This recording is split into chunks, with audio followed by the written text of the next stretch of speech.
Greetings, my scattered brothers and sisters in the Lord. Trust you know the Lord is with you wherever you find yourself scattered today, and that you know that His presence with you is more than enough for whatever you might face today. As you can tell, I am back in Michigan along one of my walking trails. Didn't plan on taking such a break from the Word for the Scattered, but it just kind of happened. We drove to Kansas City and we're excited to welcome Josh into our family as our new son-in-law. He and Rebecca got married on June 27th in Kansas City. And then from there, we drove up to Michigan and we've been helping Vonda's folks get better settled. Vonda's dad is now in a care facility and her mom is at home living alone. And so we've been just kind of helping out here and there and keeping them company a bit. So hoping to get back to San Diego sometime next week, but thought it would be good to go ahead and kind of get back into the swing of a word for the scattered. And our psalm today is Psalm number 24. And so if you have your Bible, go ahead and turn to Psalm 24. I'll read it here. The earth is the Lord's and the fullness thereof, the world and those who dwell therein. For he has founded it upon the seas and established it upon the rivers. Who shall ascend the hill of the Lord? Who shall stand in his holy place? The one who has clean hands and a pure heart, who does not lift up his soul to what is false and does not swear deceitfully. He will receive blessing from the Lord and righteousness from the God of his salvation. Such is the generation of those who seek him, who seek the face of the God of Jacob. Lift up your heads, O gates, and be lifted up, O ancient doors, that the King of glory may come in. Who is this King of glory? The Lord, strong and mighty, the Lord, mighty in battle. Lift up your heads, O gates, and lift them up, O ancient doors, that the King of glory may come in. Who is this King of glory? The Lord of hosts. He is the King of glory. There's a couple things I'd like to do with this psalm. I'd like to turn it upside down. That when we turn it upside down and we work from the end of the psalm back to the beginning, it's pretty interesting to think about. So when we start at the end, lift up your heads, O you gates, be lifted up, you ancient doors, that the King of glory may come in. Who is the King of glory? The Lord mighty in battle. He is the King of glory. Well, the gates were typically the places where the elders gathered to make decisions. So every town, every village, every city, it's had its gates. And the gates, that's where the elders would meet up. That's where they would make decisions. That's where justice would be worked out. That's where righteousness would be determined. So, for example, the book of Ruth, when Boaz wants to marry Ruth, he meets with the elders at the gates of Bethlehem.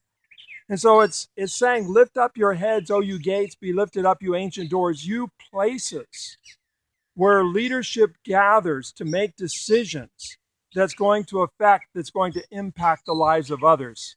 Lift up your heads, O you gates, be lifted up, you ancient doors, that the King of glory, that God might come into that very decision-making place. And so that God's presence is welcome there in those places where decisions are being made that are going to impact the lives of others.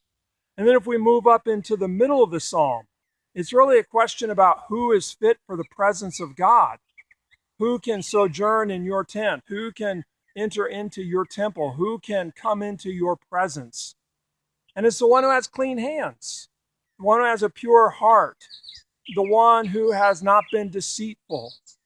And so again, welcome God into the presence of these decision-making places. And then who's going to be able to stand in the presence of God? Who's going to be able to go from that place and worship God? It's the one who's got clean hands, the one who has a pure heart, the one who hasn't been making those decisions with kind of a hidden agenda or simply operating out of self-interest, but really desiring to do what honors God and what lifts up others.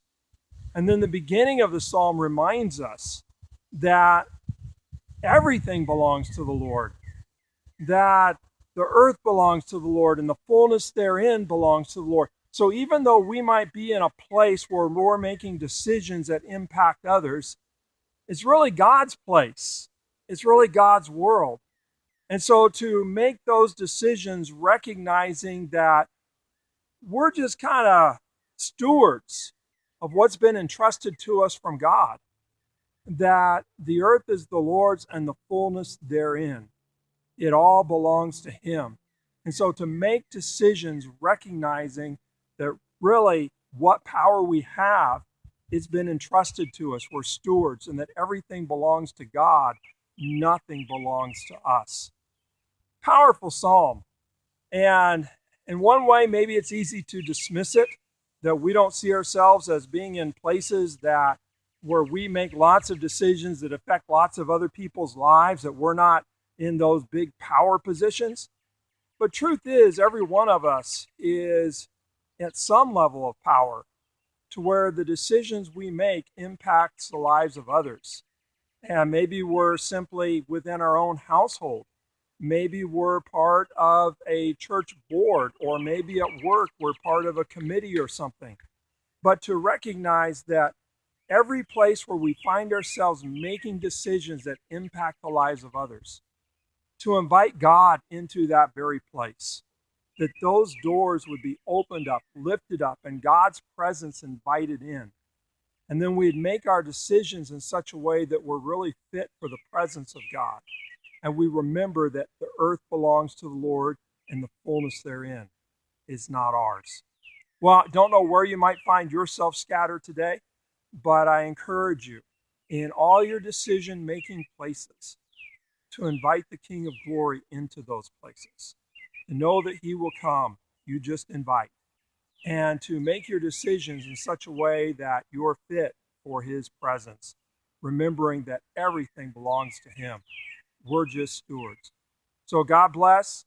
Have a great day. And wherever you find yourself scattered and making decisions, invite the King of Glory into that very place. God bless.